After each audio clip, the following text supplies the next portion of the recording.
as the distant rumble of Jim Carrey's motorcycle momentarily broke the stillness of the nearly deserted parking lot. The actor paused, taking in the scene. His eyes fell upon an elderly man, weariness etched deep into his face, clumsily pushing what looked like an overwhelmingly long line of shopping carts. Jim watched, pondering for a moment, before making a decision that would ripple outwards, affecting not only that man's life, but potentially touching others in unseen ways. The gentle light of morning filtered through the weathered curtains of Carl's humble abode. As he slowly rose, the familiar burden of another day settled onto his shoulders. His back protested with each movement, a sharp ache he forced himself to ignore, just as he did every single morning. He needed to be strong for his wife, Eleanor, who rested, lost in her own world, in the room next door. Despite the kitchen's modesty, it held a comforting warmth, the walls adorned with faded photographs, ghosts of happier times. Pausing briefly before the pictures, Carl's gaze lingered on their smiling wedding portrait, a sun-drenched beach vacation from the 1970s. A lively Christmas gathering, surrounded by family now distant. What had become of that life? After preparing a simple cup of coffee, its aroma a small comfort, Carl made his way to Eleanor's room. She lay on the bed, her eyes staring blankly into the space ahead. Alzheimer's had stolen so much, yet Carl could still find faint traces of the woman he adored shimmering in their depths. He knelt beside her, taking her hand gently. "Good morning, my dear," he murmured, his voice thick with tenderness. He spoke to her of his love, simple words whispered into the quiet room. Eleanor didn't respond verbally, but the ghost of a smile touched her lips, and for Carl, that was enough to lighten his heart, if only for a moment. He assisted her to the bathroom, then guided her to the kitchen table where she could settle. As she sat, he began organizing her medications, each pill a stark reminder of the relentless struggles they faced daily. "Today is going to be a good day, sweetheart," he whispered, perhaps trying to convince himself as much as her. But later, in the living room, the sight of a pile of bills, many stamped past due, brought a heavy sigh escaping his lips as he carefully sifted through them. Carl returned to Eleanor's room to say goodbye. She was holding their wedding photo, a ritual she performed almost every day. He gently stroked her gray hair. "I'll be back soon. Stay well, my love." Eleanor offered no reply, but he thought he saw a flicker, a tiny spark of recognition in her eyes, before it vanished. Closing the door softly behind him, Carl cast one last glance at the sky, now brightening with the imminent sunrise. With a weighty expression clouding his features, he sighed and whispered, "Give me strength for one more day." Little did he know, this day would pivot towards something utterly life-altering. Carl pulled into the market's bustling parking lot, his old sedan groaning in protest.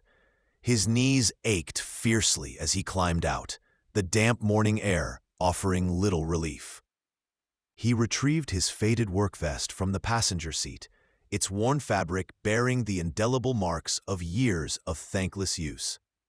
He slipped it on, the familiar weight settling on his shoulders.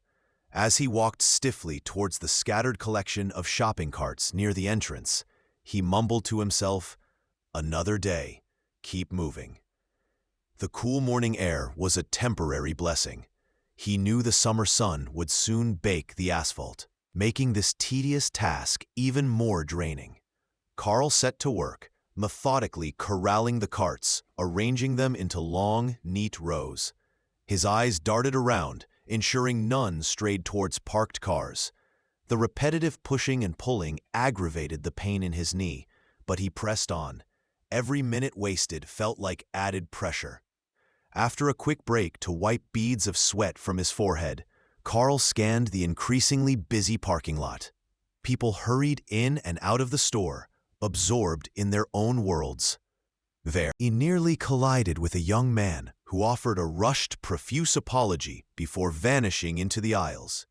Carl managed a bitter half-smile, the encounter reminding him sharply of his own advancing age, how quickly time seemed to be slipping away.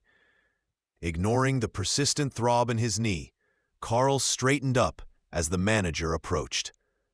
"Get these carts in order, Carl. It shouldn't take this long." The manager, a man perhaps in his 30s, with an impatient air, barked out. Carl calmly replied, "Sir, I'm getting everything in order. It just needs a few more minutes." The manager retorted sarcastically, "If you were faster, we wouldn't need two people doing your job." Carl pressed his lips together, holding his head high, refusing to be baited by the manager's persistent complaints. He returned to the carts, pushing them with perhaps a little more force than necessary, avoiding any response that might escalate the situation. The metallic rattle of wheels echoed across the pavement. Minutes later, as he aligned the final row, one cart slipped, narrowly missing a parked car. Carl's reflexes, slower than they once were, just managed to catch it, but a sharp pain shot through his knee from the sudden effort. He leaned against the cart for a moment, catching his breath. "Just one more day, Carl," he murmured, closing his eyes briefly.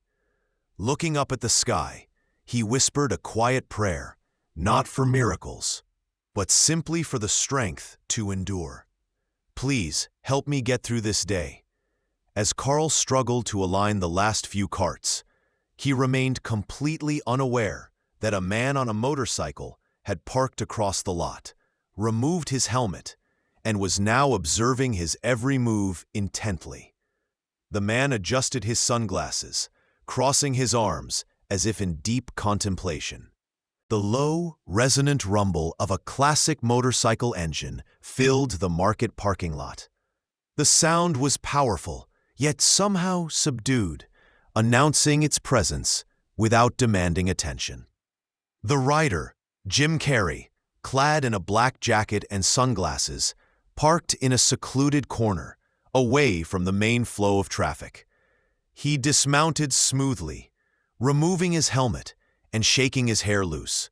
He surveyed the parking lot carefully, his gaze sharp, taking in every detail. He wasn't here for groceries. Something else, something specific had drawn him here. Then, his eyes settled on Carl, bent over his task, the strain evident in his posture. As Jim watched Carl struggle to line up the long row of shopping carts, he could clearly see the man's movements were labored, pained. He also noted the manager, now engaged in casual conversation with another employee near the entrance, seemingly oblivious to Carl's quiet battle. A frown creased Jim's brow. He felt a familiar pull, a compulsion towards quiet action. He approached Carl, his footsteps measured on the asphalt. "Need a hand?" His voice was calm, yet held a note of firmness. Carl looked up, startled, squinting at the figure standing before him. He seemed to recognize the face, but couldn't quite place it in this context. "No need to worry, sir. I've got it under control," Carl replied with a weary smile, attempting to regain composure. Jim stepped closer, his gaze shifting to the still disorganized section of carts. "I insist," he replied, offering a small, disarming smile. Carl hesitated, pride warring with exhaustion, but Jim gently interjected.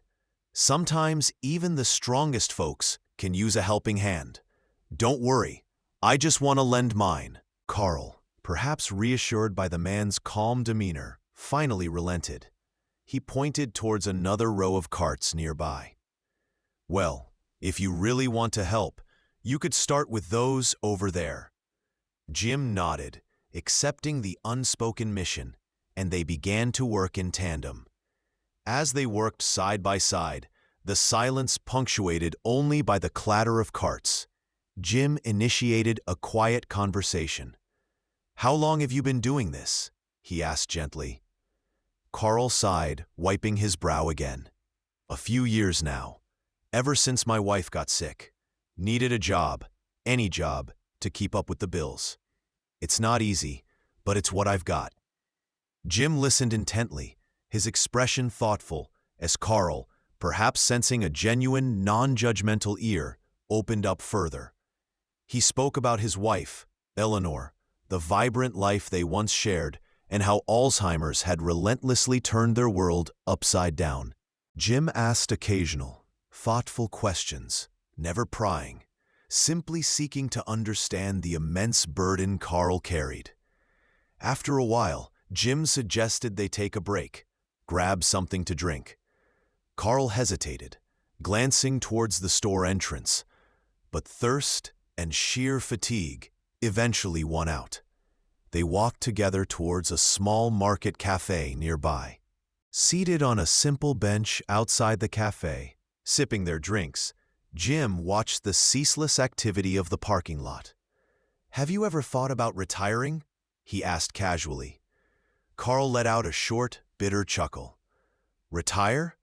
On what? Every penny goes to keeping things afloat, mostly for Eleanor." Jim looked down into his cup, silent for a moment. "You've done so much for her," he said quietly. "That's truly admirable." Carl just shrugged, a familiar gesture of resignation. Any husband would do the same. You do what you have to, you keep fighting. That phrase, "you keep fighting," resonated deeply with Jim. Carl wasn't seeking pity or validation.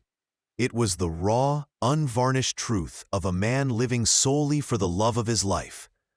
Jim finished his coffee, looking at Carl with visibly moved eyes.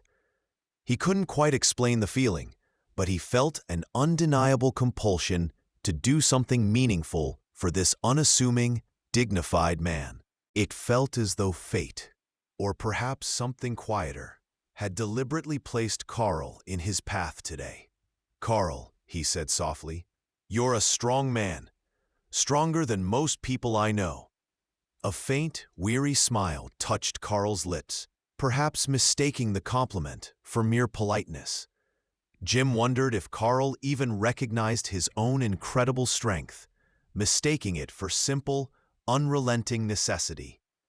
Carl's story prompted Jim to pause, reevaluating his own understanding of sacrifice and resilience. As they finished their drinks, Jim suggested they return to finish organizing the carts. However, Carl seemed to want to continue the conversation, perhaps finding relief in sharing his burden. "How is she doing today?" Jim asked gently, referring to Eleanor. Carl took a deep breath before answering, his gaze distant. "She's stronger than me, you know. But Alzheimer's, it doesn't give you much room to breathe." Today was neutral, I guess. Jim hesitated, then asked carefully, "The treatment you mentioned?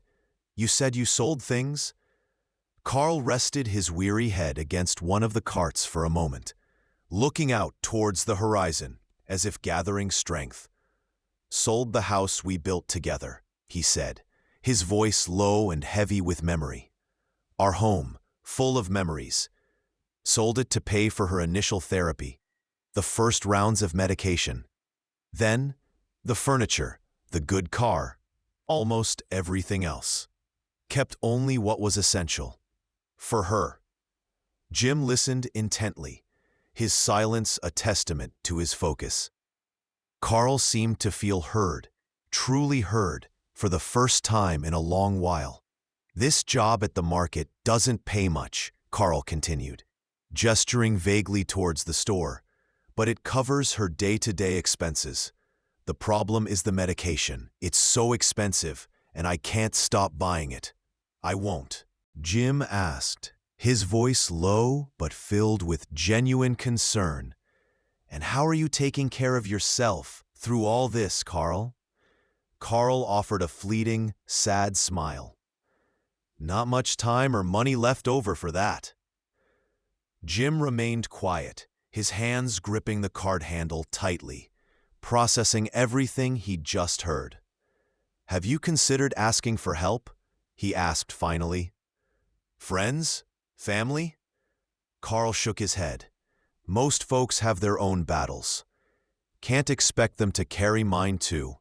Besides," he added with a faint trace of defiance, "pride gets in the way, I suppose."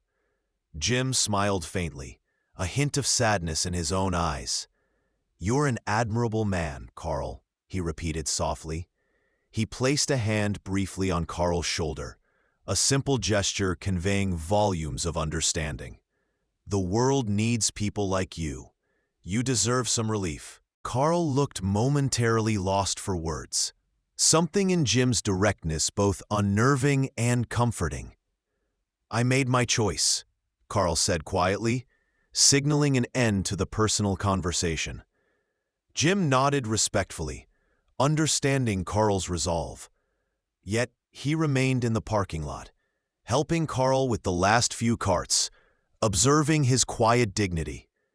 As Carl's shift neared its end, Jim watched him work, noting the remarkable ability to push past physical pain, maintain composure despite the manager's earlier sarcasm, and carry himself with unwavering dignity. When Carl finally clocked out, Jim shook his hand firmly. "Hope to see you again, Carl." Carl managed another faint smile. "If you keep visiting the market, I suppose you will." As Carl walked away, shoulders slumped with the day's exhaustion, Jim lingered in the parking lot for a few more minutes. He knew he couldn't erase Carl's past hardships, but perhaps. As Jim remounted his motorcycle, adjusting his helmet, he took one last look at Carl's retreating figure fading into the distance. "He deserves better," he whispered to the wind. In that instant, a resolve hardened within him. He would do something Carl would never anticipate. That night, Jim lay awake, Carl's story replaying in his mind. He reflected on the encounter, realizing again how seemingly small actions could ripple outwards with profound impact. He had made his decision. He couldn't change everything, but he could ease the immediate pressure crushing Carl. The following morning, Jim returned to the market, not on his motorcycle this time, but discreetly by car. He went directly to the manager's office and requested a private conversation. The manager looked at him, suspicion warring with curiosity, recognizing the man from the parking lot the day before. Jim remained calm, collected. "Yes," he confirmed evenly. "I'm here to talk about Carl." "What about Carl?" the manager asked, perhaps defensively. Jim leaned forward slightly. "He works incredibly hard, every single day, despite carrying a heavy load. I want to ensure he gets some support." The manager looked confused. "Are you telling me how to manage my employees?" Jim smoothly withdrew a check from his jacket pocket and placed it firmly on the desk. "I want to cover Carl's salary for the next few months. Give him a paid break, some breathing room, and I need your help to make sure this happens without making him feel singled out or awkward." The manager stared at the check, eyes wide with shock. "That's incredibly generous. But why?" Jim offered a soft smile. "Let's just say I believe in helping good people. That's why this has to be anonymous. He absolutely cannot know the money came from me. Just tell him it's a special performance bonus from the market, an appreciation award, something believable. Can I count on you for that discretion?" The manager hesitated only a moment, glancing again at the significant sum on the check, before nodding slowly. "All right, yes, I think we can make this work." While still at the market, Jim also discreetly visited the customer service desk, inquired about nearby pharmacies, and made a quick, anonymous call to the one Carl likely used, arranging to cover Eleanor's medication costs for a period. Before leaving, he stopped by the cafe for 2 coffees to go. He found Carl back in the parking lot, arranging the final row of carts before his break. Jim offered him a cup. Carl accepted with a grateful, weary smile. "You're becoming a regular," Carl noted. Jim laughed. "I just really like the coffee here." They sat on the same bench as the day before. Jim looked at Carl, admiration clear in his eyes. "Carl," he began carefully, "I know you don't readily accept help, but hypothetically, what would you say if someone just wanted to do something for you? No strings attached." Carl frowned slightly. "I'd say they should help someone who truly needs it." Jim smiled. "You are that person, Carl. But never mind. Let's just talk about something else." Carl shrugged, and they spoke of trivial things until the end of his shift. Later that day, the manager summoned Carl into the office. Carl entered cautiously, surprised and slightly apprehensive. The manager, avoiding direct eye contact, handed him an envelope. "What's this?" Carl asked, suspicion lacing his tone. "Consider it a performance bonus," the manager mumbled, sticking to the agreed story. "Market appreciation. You've earned it, Carl." With trembling hands, Carl opened the envelope. The amount inside stunned him, enough to cover their essential expenses and medications for several months. Tears welled in his eyes. He tried to speak, to ask questions, but only a choked whisper emerged. I don't know what to say." That evening, Carl returned home, clutching the envelope as if it were a precious, fragile treasure. As he entered their small living room, he saw Eleanor sitting in her usual chair by the window, their faded wedding photograph resting in her lap. He knelt beside her, taking her frail hand in his. "My love," he began, his voice thick with emotion. "Something wonderful happened today. There's a chance things might be okay for a while." Eleanor looked up at him, and for a fleeting, breathtaking moment, a genuine lucid smile illuminated her face, the smile he remembered so vividly. Carl felt as though he had just received the greatest gift imaginable. Silently, his heart overflowing, he offered profound gratitude for the unexpected miracle he had experienced. Carl woke early the next morning, his usual routine beginning, but something felt fundamentally different. A lightness resided in his chest, a sense of profound relief he hadn't known in years. He walked to the living room table and opened the envelope again, staring at the contents, still trying to fully comprehend the gift. Inside, tucked beneath the money, was a simple, unsigned note, written in neat, elegant handwriting. It read, "Take care of her. You are not alone." Carl read the message over and over, the words sinking deep into his soul. He had no idea who his benefactor was, but the sentiment moved him profoundly. For the first time in what felt like an eternity, he felt seen, felt that someone, somewhere, genuinely cared. After making breakfast, Carl went to Eleanor. She was sitting in her favorite chair, still holding the wedding photo. He knelt beside her, holding her hands. "We have good news, my love," he whispered, sharing the story of the unexpected bonus and the anonymous note. "Someone, maybe an angel, has helped us. You'll continue to get the best care, sweetheart, at least for a while." He expected her usual silence, perhaps another faint smile. But then, Eleanor raised her eyes to meet his, and he saw a clarity in her gaze, a spark he hadn't witnessed in years. She spoke, her voice soft but filled with an echo of her former self, sending a jolt through Carl's heart. "Carl?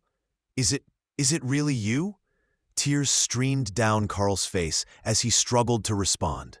Before he could speak, she reached out, cupping his face in her hands, her touch gentle but present. "I feel like I'm waking up from a long, confusing dream. You're here." Margaret looked around the familiar room, her eyes seeming to rediscover each object. "It's different. But it's still ours, isn't it?" Carl nodded, unable to speak past the lump in his throat, his own emotions flowing freely. "Yes, my love, it's still ours." Eleanor's gaze fell upon the wedding photo in her lap. "I remember this day," she whispered, a genuine smile gracing her lips, the same radiant smile he cherished from their youth. It was so beautiful, the happiest day. Impulsively, Carl stood and extended his hand. "May I have this dance?" Eleanor looked surprised, then delighted. She took his hand, and he gently guided her frail form to the center of the small living room. As he softly hummed their wedding song, they began to move, slowly, carefully, swaying together. The world outside, the bills, the hardship, all faded away. For those precious moments, they were back in a grand ballroom, young and full of hope, dancing as if nothing else mattered. "I missed you, Carl," Eleanor whispered against his shoulder. He held her tightly, terrified this fragile moment might shatter and slip away like smoke. The rest of the day felt magical. Eleanor remained lucid, talking with Carl about old memories, laughing at shared jokes, even attempting to help in the kitchen as she once did.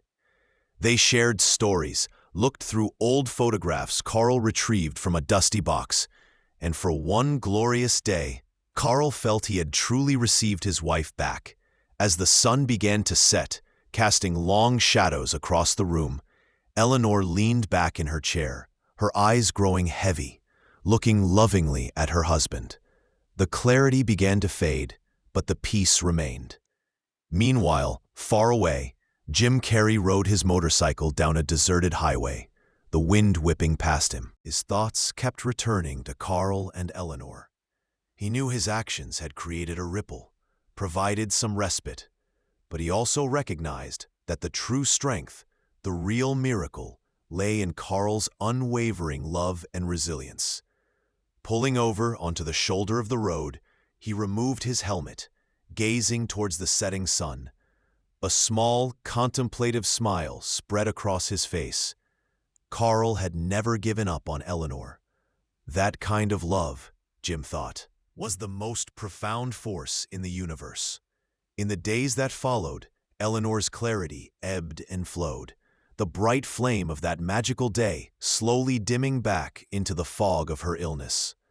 But for Carl, that day remained etched forever in his heart, a sacred treasure, a miracle he would cherish for the rest of his life. Whenever the familiar weight of despair threatened to return, he would close his eyes and remember dancing with Eleanor in their living room. Remember her lucid smile, her voice, her touch. He continued his routine, collecting carts at the market, but now with renewed strength, a flicker of hope warming his soul. He understood that even in the deepest darkness, small, unexpected gestures of kindness could ignite powerful light. Jim Carrey never sought recognition. True kindness, he firmly believed, desires nothing in return. As the sun finally dipped below the horizon that evening, Carl sat on their small porch with Eleanor, holding her hand gently. He gazed up at the star-dusted sky and murmured a quiet prayer. "Thank you," he whispered into the twilight. "Whoever you are, thank you. You didn't just save us financially, you gave us back a piece of ourselves. You gave us hope." Far away, Jim Carrey twisted the throttle of his motorcycle, the engine roaring to life as he merged back onto the open road, disappearing into the night. He didn't need to look back. The most profound acts of kindness, after all, often blossom unseen, leaving their warmth long after the giver has moved on.